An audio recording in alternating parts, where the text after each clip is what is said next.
Have you ever been laughed at for telling the truth? Imagine being a kid who proudly talks about his dad, only to have the whole class burst out laughing. Stay with me till the end because what happens next will make your heart warm, and maybe even make you believe in miracles again.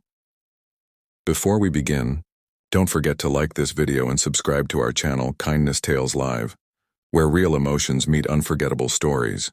It was a bright Monday morning at Lincoln Elementary School. The hallways buzzed with chatter as kids shared stories about their weekends, movies, sports, and family trips. But in the middle of that noise stood Ethan Carter, a shy 10-year-old boy with big glasses and an even bigger dreamer's heart. Ethan wasn't like most kids. While others drew superheroes, he drew rockets. While others talked about video games, he talked about space. And today, when his teacher, Mrs. Rowan, asked the class to share what their parents did for work, Ethan's hand shot up. "My dad works at NASA," he said proudly, smiling from ear to ear. The room fell silent for half a second, then erupted in laughter. "Yeah, right, Ethan," snorted Tyler, the class clown, "and my dad's Spider-Man." The rest of the class giggled. Even Ava, Ethan's seat partner, the only kid who sometimes defended him, couldn't meet his eyes. Ethan's smile faded. His throat tightened as whispers spread through the classroom. "He's lying again." "NASA? Please, his dad's probably a janitor." "Such a show-off." Mrs. Rowan tried to calm them down. "That's enough, class," she said, though she herself looked doubtful. "Ethan, maybe you can tell us more about your dad's job tomorrow, all right?"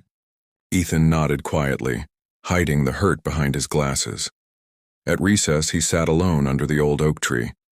He traced shapes in the dirt with a stick, rocket engines, planets, stars, and things that made him feel closer to his dad. You see, Ethan's dad, Mark Carter, was indeed an engineer working on a classified NASA project, but because of security restrictions, he couldn't talk about it. Not even to Ethan. To the world, he just looked like an ordinary maintenance worker. The neighbors never saw him in fancy suits or shiny cars. They saw him in oil-stained overalls, coming home tired, carrying a lunchbox and smelling faintly of metal and grease. That day, when Ethan came home, he didn't rush to hug his dad like he usually did. He dropped his backpack by the door and muttered, "They don't believe me, Dad. They think you're a janitor." Mark froze, his rough hands tightening around the cup of coffee he was holding. He looked down at his son's teary eyes and smiled softly. "Son," he said, kneeling down, "sometimes the most important people in the world wear uniforms nobody notices. Remember that." "But why can't you just tell them what you really do?" Ethan pleaded. Mark sighed. "Because some jobs need to stay secret, at least for a while. But one day you'll understand." Ethan nodded, but the pain didn't go away. That night, as he lay in bed, he whispered to himself, "One day, they'll see." And that day would come, sooner than anyone expected. Because in just a few weeks, NASA would make a groundbreaking announcement on national television, one that would change the course of Ethan's life forever. The days that followed felt longer than ever for Ethan. At school, the laughter didn't stop. Every time he raised his hand, someone whispered, "NASA boy," and giggled. At lunch, Tyler would mock him by pretending to launch toy rockets that always crashed. Ethan pretended not to care, but each joke chipped away at his heart. At home, though, things were different. His dad, Mark Carter, was always calm, steady, like gravity itself. Late at night, Ethan would peek through the crack of the living room door and see him staring at blueprints, complex equations glowing faintly on a computer screen. But the moment Ethan walked in, his dad would smile and switch tabs, hiding his work behind a wall of silence. One evening, while Ethan was finishing his homework, Mark came in holding a strange-looking badge. It had the NASA logo, but also something else, a silver emblem shaped like a crescent moon. "Dad, what's that?" Ethan asked curiously. Mark hesitated, then smiled. "It's something special, buddy. Let's just say, we're working on a mission that might make history, but I can't say more yet." Ethan's eyes widened. "Like sending people to Mars?" Mark chuckled softly. "Close, maybe even further." Before Ethan could ask more, Mark's phone buzzed. He glanced at the caller ID. It was labeled Houston HQ. His expression changed from warmth to sharp focus. "I need to take this," he said, stepping outside. Ethan watched through the window as his dad spoke under the porch light, voice low and serious. He couldn't hear the words, but he saw the tension in his father's eyes. It wasn't the kind of look you saw on janitors or mechanics. It was the look of someone carrying a secret the world wasn't ready for. The next morning, when Ethan got to school, there was a big poster by the office doors. It read, "NASA to announce new deep space project this month." His heart skipped a beat. He wanted to shout, "See? My dad really works there." But he stopped himself. He'd learned that shouting rarely convinced anyone, and only proof did. Still, that afternoon, something happened that made his hope flicker again. His class was watching a science documentary about astronauts. When the narrator mentioned NASA's upcoming Project Artemis II, Ethan's head snapped up. That was the same crescent moon symbol on his dad's badge. He whispered the name to himself again and again. Project Artemis II. After class, Ethan rushed home, heart racing. He found his dad in the garage, tinkering with something that looked like a metallic ring attached to a small sphere. "Dad, is this part of the project?" he asked softly. Mark froze. Then after a moment, he turned and looked at his son with tired but kind eyes. "Ethan, you're smart. Smarter than most adults I work with. But I need you to promise me something. Don't tell anyone what you see here. Not your friends, not your teacher." "No one." Ethan nodded firmly. "I promise." Mark smiled and ruffled his hair. "Good. Because what we're doing here, it's not just about rockets or space. It's about hope, Ethan, hope for the future." Those words stuck with him. Hope for the future. That night, as Ethan lay in bed, the laughter of his classmates echoed in his mind. But for the first time, he wasn't sad. He knew something they didn't, something that would soon prove everything he said was true. Meanwhile, across the country, NASA's social media accounts began teasing a mysterious event. A historic mission. A groundbreaking invention. The world will never look at space the same way again. Project Artemis A. The countdown had begun, and in 1 week the entire world, including Lincoln Elementary, would be watching. The morning of the announcement felt electric. Even before the sun rose, news vans were already lined up outside NASA headquarters. Reporters, scientists, and families across the country waited to hear about the Project Artemis II reveal. Ethan woke up before his alarm, heart pounding. He had barely slept all night. Today, the world would finally know what his dad had been working on. He threw on his favorite NASA t-shirt, the one that used to get him teased, and ran downstairs. Mark was already sitting at the breakfast table, sipping coffee in silence. The dark circles under his eyes told Ethan he hadn't slept either. "Big day, huh?" Ethan said nervously. Mark smiled faintly. "The biggest." They didn't say much else. The TV was already on, tuned to the NASA Live broadcast. A countdown clock glowed at the corner of the screen. NASA press conference begins in 01 Rewaro. Across town, Lincoln Elementary was buzzing too. The principal had decided to stream the event in the auditorium as part of Science Education Week. Students filed in, chatting and laughing, mostly there to skip math class. Tyler and his friends spotted Ethan as he entered the room. "Hey, NASA boy." Tyler jeered. "Your dad gonna fly to the moon today or just clean the rocket floors?" The kids around him burst into laughter. Ethan clenched his fists but said nothing. He found an empty seat in the back and stared at the giant screen, ignoring the whispers. When the broadcast finally began, the NASA administrator appeared on stage, flanked by top engineers and scientists. Cameras flashed. The man's voice boomed through every speaker. "Ladies and gentlemen, today we stand on the edge of a new era of space exploration. Project Artemis II is not just another mission. It's a leap forward for humanity." The auditorium went quiet. Even Tyler stopped talking.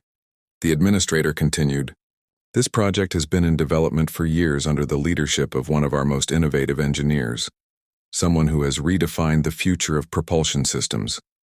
Please welcome Mark Carter." Ethan froze. His breath caught. On the screen, walking confidently across the stage in a navy blue NASA jacket, was his dad.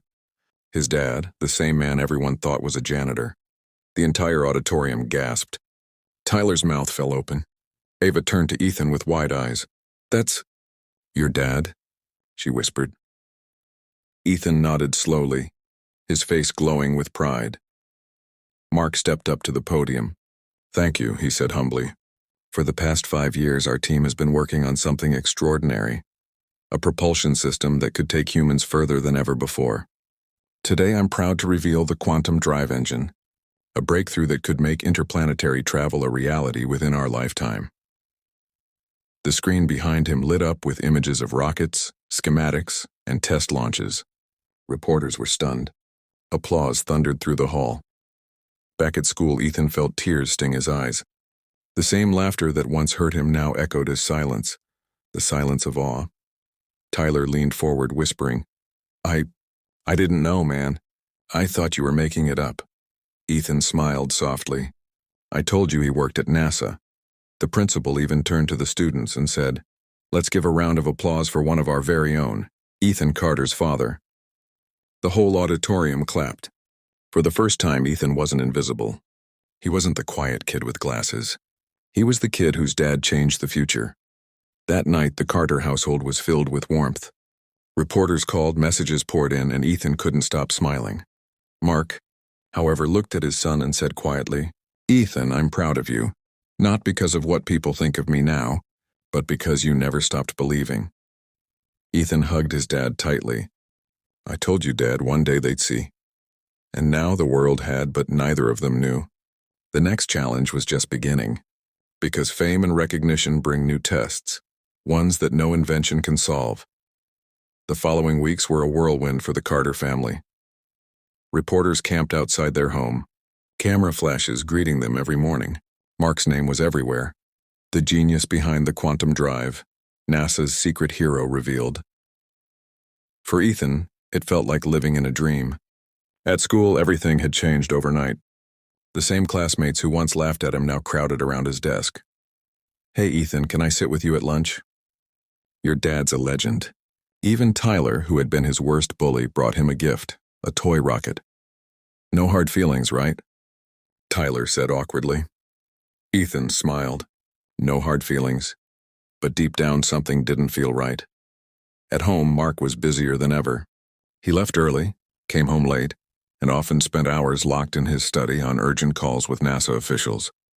The once warm laughter that filled their kitchen was replaced by silence and the faint hum of his father's laptop.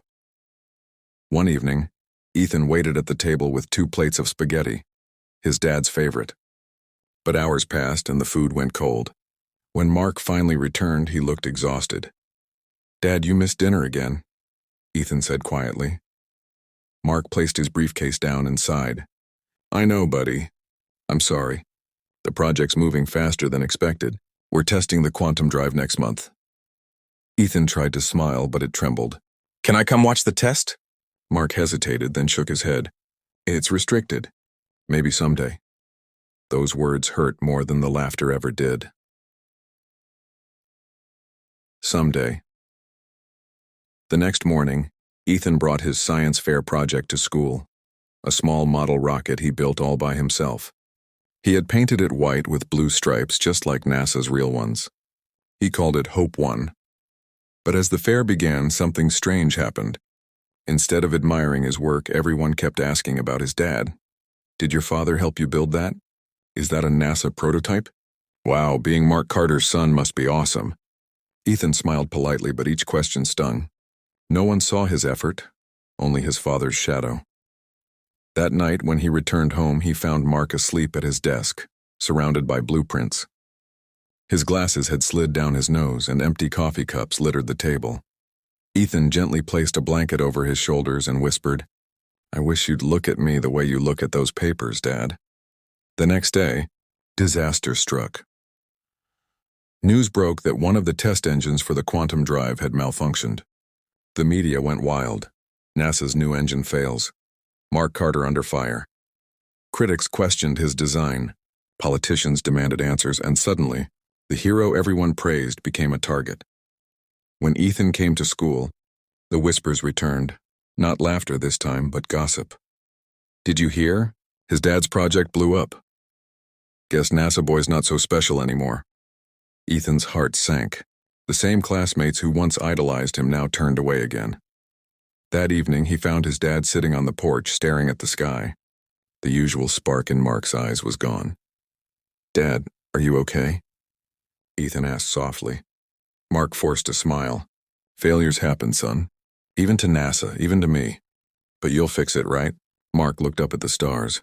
"I don't know. They're pulling funding. Maybe it's over." Ethan sat beside him silently. After a while, he said, "You told me once that the most important people in the world wear uniforms nobody notices. Maybe it's not about what the world sees, Dad. Maybe it's about what we keep trying to do." Mark turned to his son, eyes misty. For the first time in weeks, he smiled. Not the tired, forced kind, but a real one. "You sound like an engineer already, Ethan." And for the first time, Mark realized something powerful. Maybe his mission wasn't just to change the future of space travel, but to inspire his son to reach for the stars no matter how dark it got. A week passed since the failure, and the once bustling NASA facility felt eerily quiet. The quantum drive project was on hold. Investors pulled out. Hope seemed to vanish into the cold vacuum of doubt. Mark Carter sat alone in his office, surrounded by files and silent monitors. The media had turned their spotlight into a weapon, twisting his innovation into headlines of blame. Was NASA's dream too big? Mark Carter's engine fails the nation. He turned off the screen. He couldn't bear to see it anymore. Meanwhile, at Lincoln Elementary, Ethan was back to eating lunch alone. Only this time it wasn't because of mockery. It was because of pity. No one knew what to say. Ava sat beside him quietly. "They'll fix it, Ethan," she said softly. Ethan forced a small smile. "Yeah, they have to." But deep down, he wasn't sure. That night when he came home, he found his dad outside staring at the sky again. The stars shimmered faintly above them, distant and indifferent. "Dad?" Ethan asked gently. "Why do you still look up there even when everything's going wrong?" Mark turned slowly. "Because the stars never give up shining, son. Even when clouds hide them." Ethan thought for a moment, then said something that would change everything.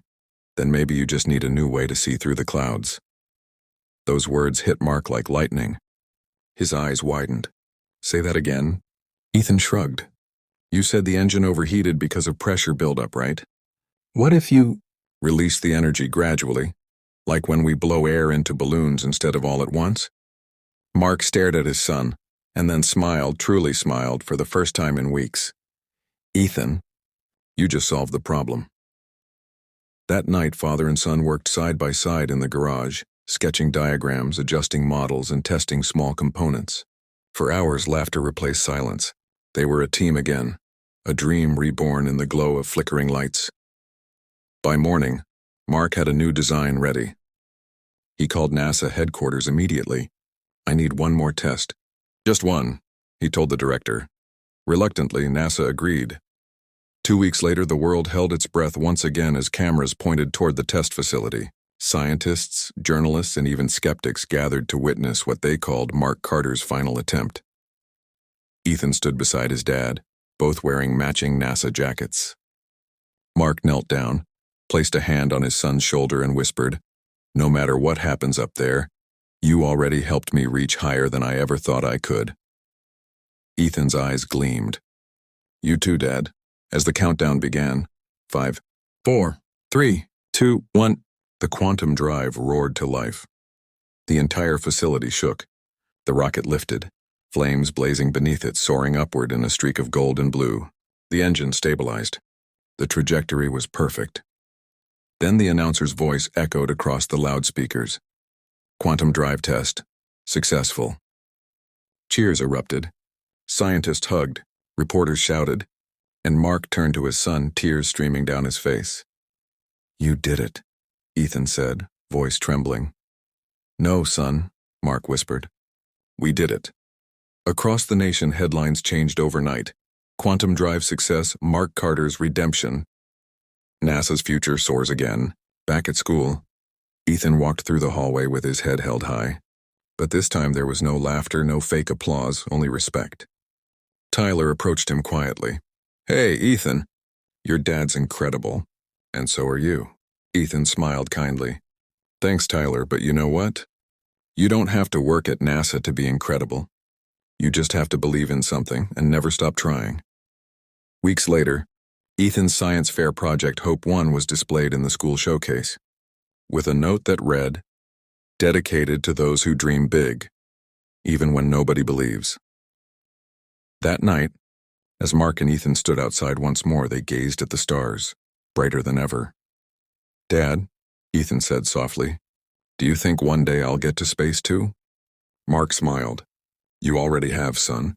Every dream that reaches for the stars starts here, in the heart." They stood in silence, hand in hand as a shooting star streaked across the night sky, a silent promise that no dream, no matter how small, is ever out of reach.